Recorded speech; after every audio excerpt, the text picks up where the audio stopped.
So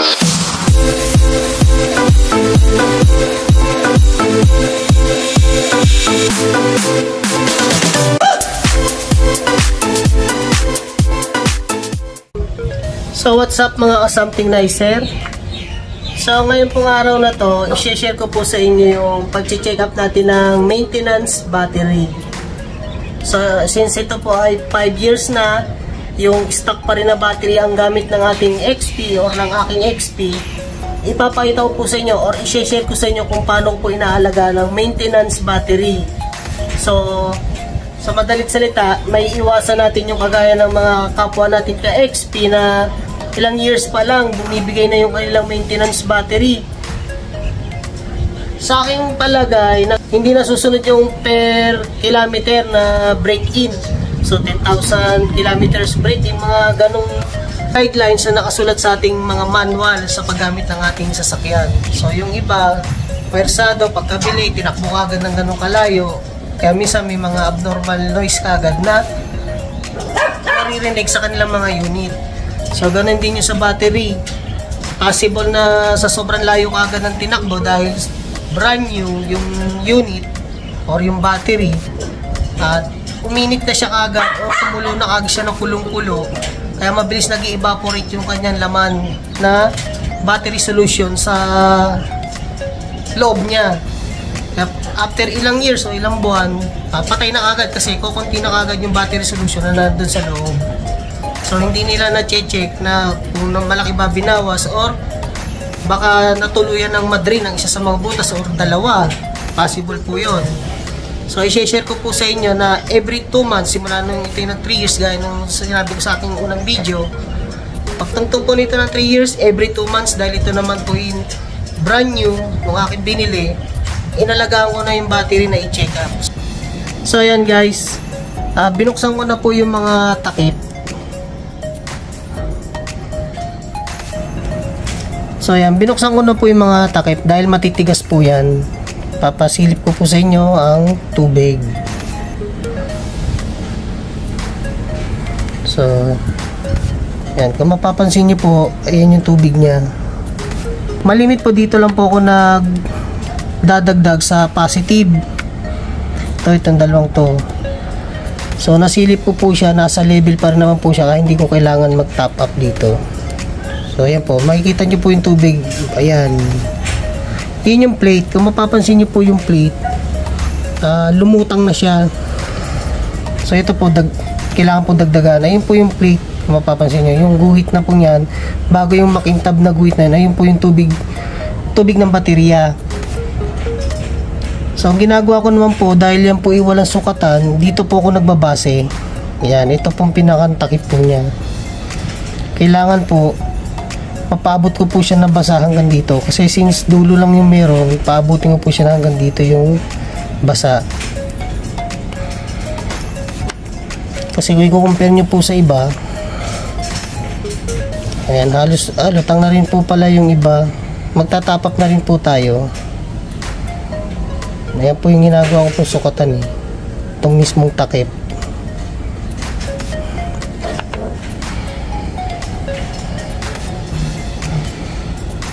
Ayun, lumabas na. Ayun, mapapansin nyo po, ayun po yung plate niya So hindi siya kita dito sa ibang ito dito kita. So ayun po yung plate.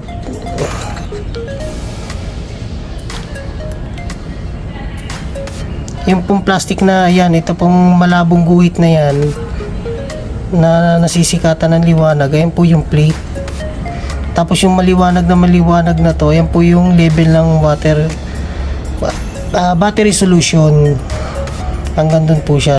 Halos lahat po pala lumabas na yung plate. Hindi ko lang napansin kanina. So yan, kitang kita po dito. Plastic din po yung nasa ibabaw. Yan. Pagtatapa po tayo, palulubugin po natin yan. Pag yan po basta lumubog yung mga plate na yan, yung 6 na yan, pwede nyo na po ulit yan itakbo ng itakbo. Basta tuloy-tuloy lang po yung ating routine. Alagaan sa battery solution, top up lang ng top up. Pag nagbawas, huwag na nating hintayin na bumaba pa ng mas mababa dito sa mga ganyan level, mabilis na po talaga masira. Lolobo na po yung tagiliran ng battery na yan. Since meron naman po akong knowledge sa ganitong mga maintenance battery, kaya naagapan ko po siya, naalagaan. Ngayon po 5 years na siya. Pakita ko po sa inyo yung battery solution. So ito po yung battery solution na nilalagay ko po. Wala siyang brand, kasi mabibili lang nyo po siya sa mga malalaking vulcanizing o bilihan ng gulong. Sabihin nyo lang po battery solution ng maintenance battery. So kahit ano pong ibigay sa inyo, pwede po yan. Kahit po itong mga walang brand na to, pwede po yan kasi pan top up lang po. So yan po ilalagay natin dito. So hindi ko lang po alam kung paano ko siya mabibidyohan, kasi ito yung magsasalin po ako nito dahil wala naman akong gamit na imbudo. Hindi ko rin siya kasi macheche kung imbudo. Natatapon ko po, kaya mapapansin nyo may umido. Tapos sinira na po ng battery solution yung pintura nitong ating lock ng battery. Yan po, epekto po yan itong battery solution. Nakatagalan, pagka natuyo, ayan, nagiging umido o parang bulak-bulak. So wala man po epekto yan. Yun nga lang, pangit ng tingnan, mukhang luma. Pero hindi naman tayo madadaan sa mukhang luma. Ang mahalaga, kondisyon, nakatipid, at napapakinabangan pa yung ating inaalagaan. So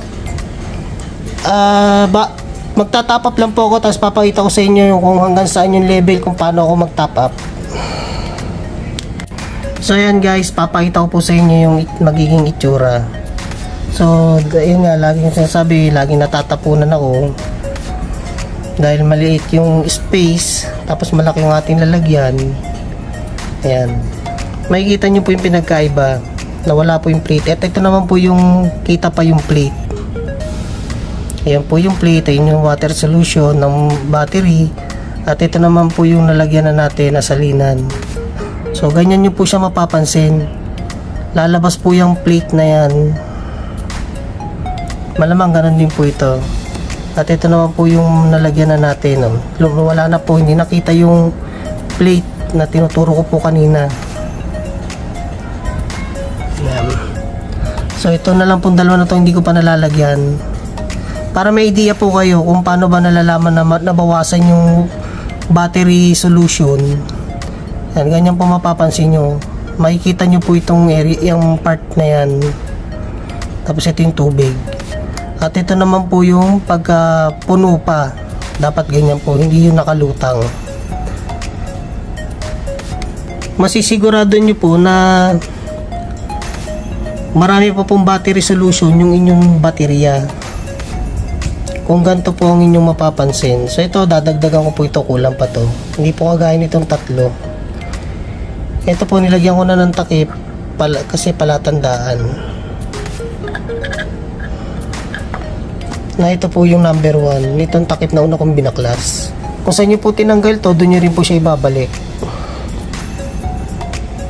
So tapusin ko lang po at may pakita ulit sa inyo na pagkapupuno na lahat. So ayan guys, papakita ko na po sa inyo yung pag napuno na po sila lahat. Okay, number 1, 2.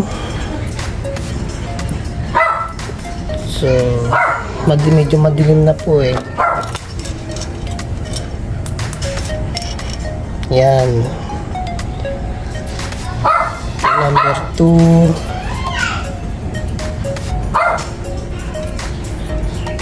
Yan. Itlubog na po yung mga plate nila kung makikita nyo po. Itlubog na po sila sa battery solution. So ganyan lang po karami. Ito pong isa medyo sobra pa nga po ito eh. Itong nauna. Pero okay lang po yan. So ganyan lang po. Ganun din po pagka magbabalik tayo ng takip. Kung saan po natin siya tinanggal, dun po natin siya ibabalik.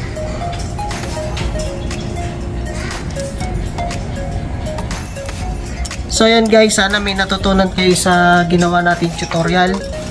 kung paano alagaan ang battery maintenance ng ating unit, lalo na yung sa mga naka-expander kagaya ko.